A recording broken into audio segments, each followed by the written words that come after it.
Share বাজারকে টেনে তুলতে আবার অর্থ বরাদ্দ পেয়েছে আইসিবি, যে কারণে চলতি সপ্তাহ কাটছে ইতিবাচক ধারায়।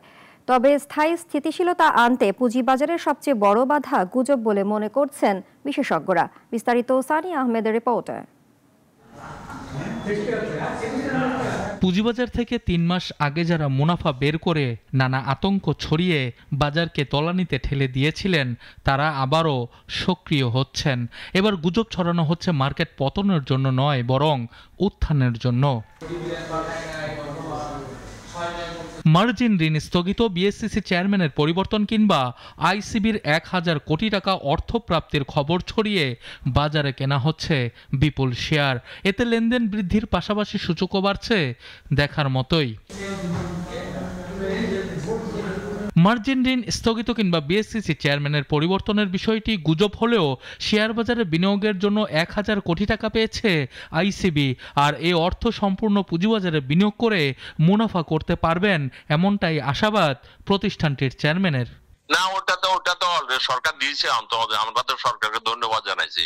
আইসিবি তো ধরো মৃত, নন ফাংশনাল, ডিসফাংশনাল হয়ে গেছে, তো ওটাতে দিয়েছে কিছুটা হলেও। তো ওইটা আমরা তো ওই মার্কেটে কিছু বিনিয়োগ করে যদি লাভ করতে পারবো ইনশাল্লাহ।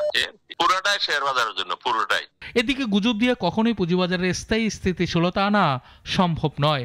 অস্বাভাবিক উত্থান কিংবা পতন কোনোটি বাজারের জন্য ইতিবাচক নয়। তবে বিনিয়োগকারীদের যৌক্তিক চিন্তা ভাবনা রেখে বিনিয়োগ করা উচিত বলছেন এই বিশেষজ্ঞ। আইসিবি ১,০০০ কোটি টাকা পেলে এটা আমার মার্কেটে কি ইম্প্যাক্ট পড়বে, সেটার জন্য কি আমার বাজার একদিনে ১০০ পয়েন্ট বেড়ে যেতে হবে? তো এগুলো সবই আসলে বিবেচনা করা দরকার, এবং বাজারে যেটা হয়, বাজারে বিনিয়োগকারীদের রেশনাল থাকা উচিত। সিন্ডিকেট বন্দি পুঁজিবাজারের স্রোতের তালে বিনিয়োগকারীদের ব্যবসা করে টিকে থাকা অত্যন্ত কঠিন। তবে আইসিবির মতো অন্যান্য প্রাতিষ্ঠানিক বিনিয়োগকারীরা একযোগে কাজ করলে বাজারে স্থায়ী স্থিতিশীলতা আসবে, এমনটাই মনে করেন সংশ্লিষ্টরা।